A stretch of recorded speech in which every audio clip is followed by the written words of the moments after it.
Assalamualaikum and good day everyone. My name is Mardiana Muhiddin and I am presenter from Faculty of Sustainable Agriculture in University Malaysia, Sabah.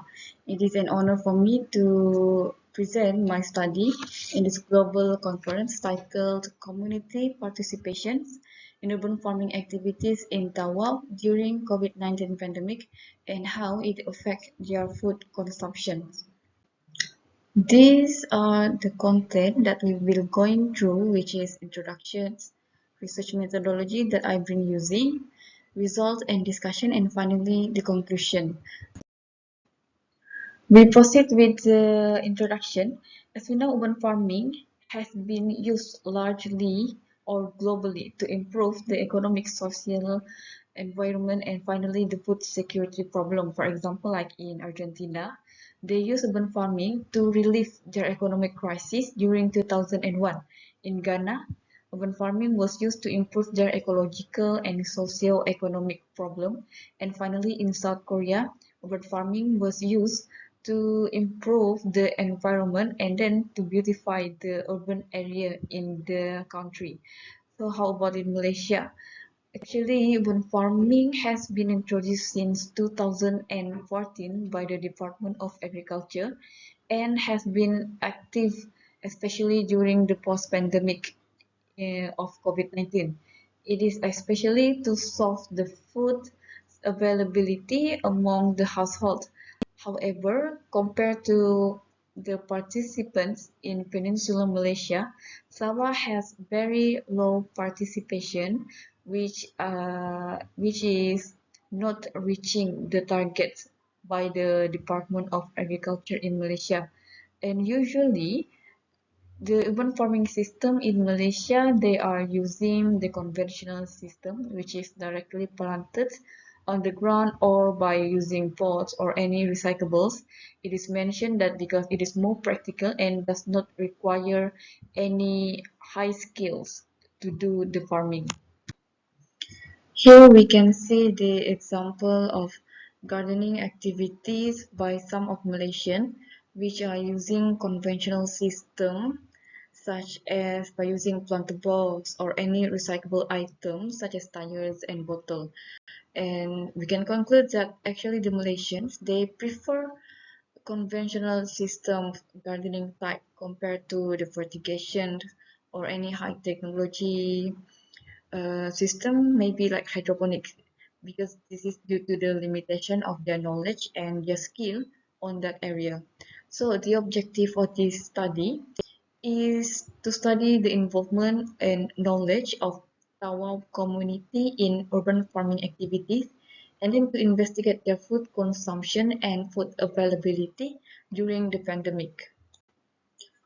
For the research methodology, we are using a questionnaire as the main instrument in this study. So a semi-close-ended questions was distributed to 387 individuals in Tawau, Sabah, where the questionnaire consists of their demographic informations, food consumption patterns, and finally the farming participations. The data from the survey was analyzed by using a descriptive statistical analysis with using frequency distribution.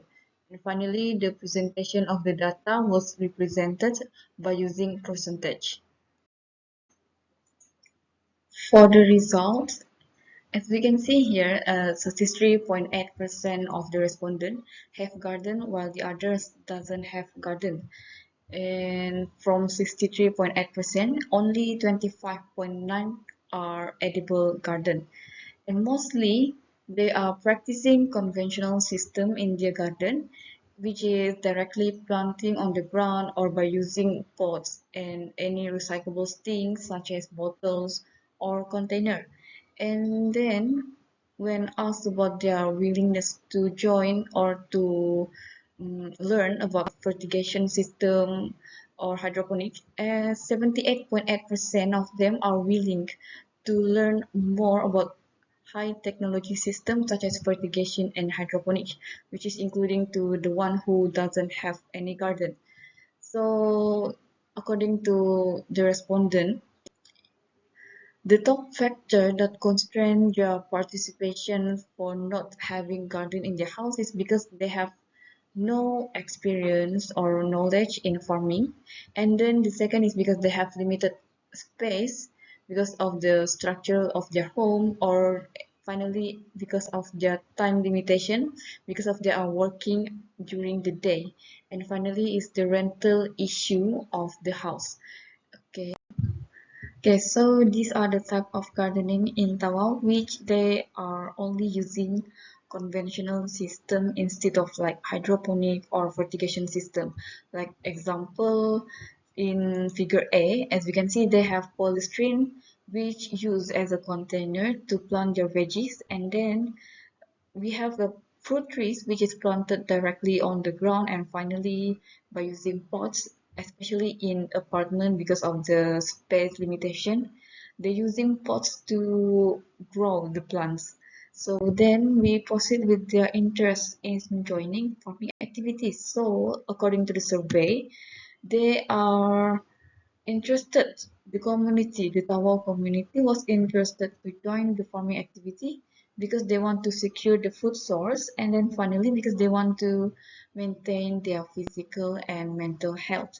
So a study from Sabah in 2020 stated that farmer actually wants a vegetables garden that can serve as recreation area and can enhance their physical and mental health, and then finally can provide economic and environmental benefits.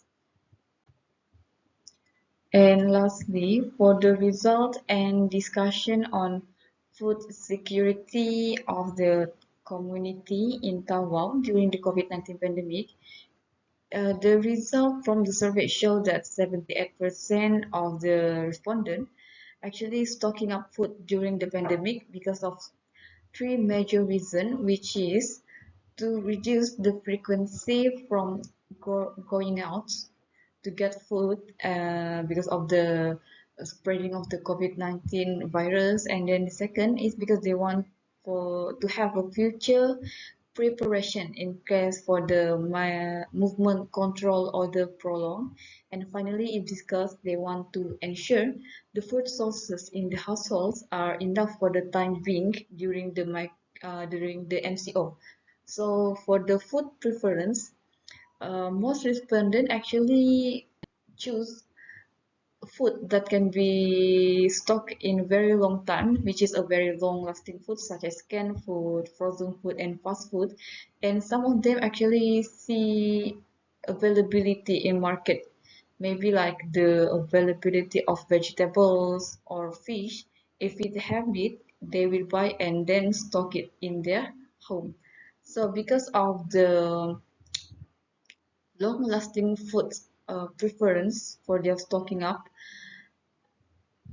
the effect on their food intake was increased, especially in fast food intakes. But compared to a study by Ahmed et al. In 2020, in China, a household that rely on cultivated food and environment does not experience change in their diets during the pandemic, compared to in Tawau, because even though they have a garden, it seems that the garden does not help much in securing the food sources. So the community in Tawau maybe still did not get a proper teaching or introduction to farming activities and system, as garden availability in their house does not seem to help to secure the food sources, and then finally to manage their food intake during the pandemic.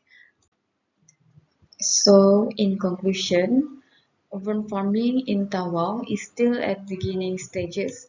However, there are potential for further development as community in Tawau has already started without the leading from the authorities. Moreover, community in Tawau actually using or prefer conventional types of gardening as they have very low knowledge in other systems such as fertigation and hydroponic. So in future, authorities should introduce diverse types of hardware or maybe software programs which will be required for urban farming development in residential area especially. So by introducing various methods, technology and innovation, it is hoped that younger generation are more attracted to agriculture activity, thus increase the level of food security during some crises. And then these are some of the reference that I've been using. And that's all from me. Thank you for your attention and your time. I hope we can get something from this study to improve a better future development for the future generations. Thank you.